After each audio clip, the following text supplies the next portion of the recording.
Alrighty, welcome back guys. Today I wanted to offer you my thoughts on Undisputed so far, since I did create this high praising review 3 weeks ago which led to many of you purchasing the game. Now since then I've put in a solid 44 hours and I'm invested enough to where I'm creating technical breakdowns which hopefully should indicate that I'm really enjoying the game. However, today I wanted to talk about some of the technical issues that I've come across, and I know you guys have come across too, mainly because I've noticed on various other communities, Reddit, that posts offering constructive criticism are often getting shut down and by the same people over and over again. You'll often hear, stop crying, stop moaning about the game, it's still in early access. I think with that, let's put this early access narrative to bed. For those who don't know, the game was released in beta a few months back to a select few on 2 separate occasions, and this gave the developers an opportunity to stress test not only the online play, but attain usability feedback from their player base, from people who already play fighting games. So being that many of these concerns and issues were transparent back then, my assumption would be for an early access released to the general public for £25, that the foundation of the game would be intact. And that foundation should be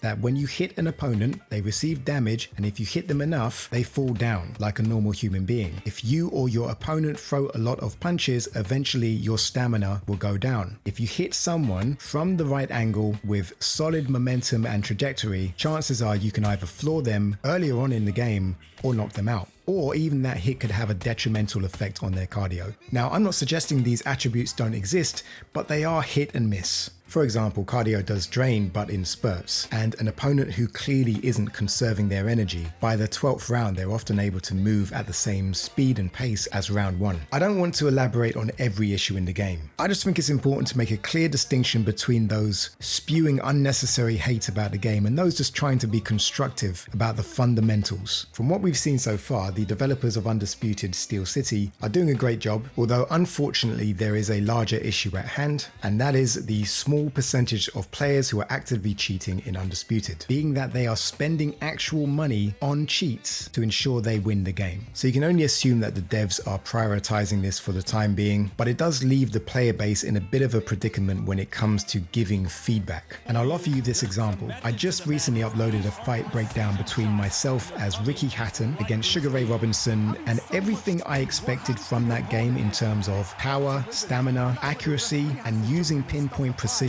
to knock out an opponent who typically doesn't get knocked out, it was flawless. However, a couple of days ago, I played as Ricky Hatton against another Sugar Ray Robinson. I was on my A game, just piecing this guy up, and I wasn't able to rock him once, and it made no sense to me. Plus, his stamina didn't get drained at all. He was walking me down, and that was extremely underwhelming for me because that's my time. I'm spending a whole 12 rounds where I know if I quit, it's bad gamesmanship, because I don't know for sure if this guy is cheating or if the attributes are just slightly off in the game. I mean, how do I know this if so many people are cheating and they're trying to cover their steps by not using, for example, speed hacks? They're just focused on no damage and unlimited stamina. And it's these 2 issues which is why I think so many more people are complaining in the last week than usual, because most of us are not able to determine what is cheating and what is an issue in the game. Now, one issue I think I could objectively point out are the discrepancies between the scorecard and actual punches landed.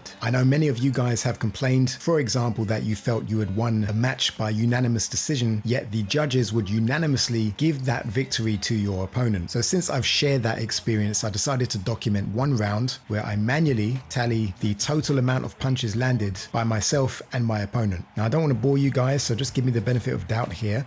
My final tally was 51 for Hatton, 35 for Crawford, yet all 3 judges gave that round to Terence Crawford, my opponent. So if you look to the right on further inspection, you can see that my score was 51 for Hatton, 35 for Crawford, yet the game had scored 32 strikes landed for Hatton and 41 strikes landed for Crawford. Now, of course, the game considers other variables to score around, but this is a strong indicator that there's something off with either the hit detection or I was playing against a cheater. Now, I think it's only right that I offer another perspective as well for those who are complaining about lack of power or stamina being too high or too low. Which one is it? In some cases, it might be that you're just not good at the game.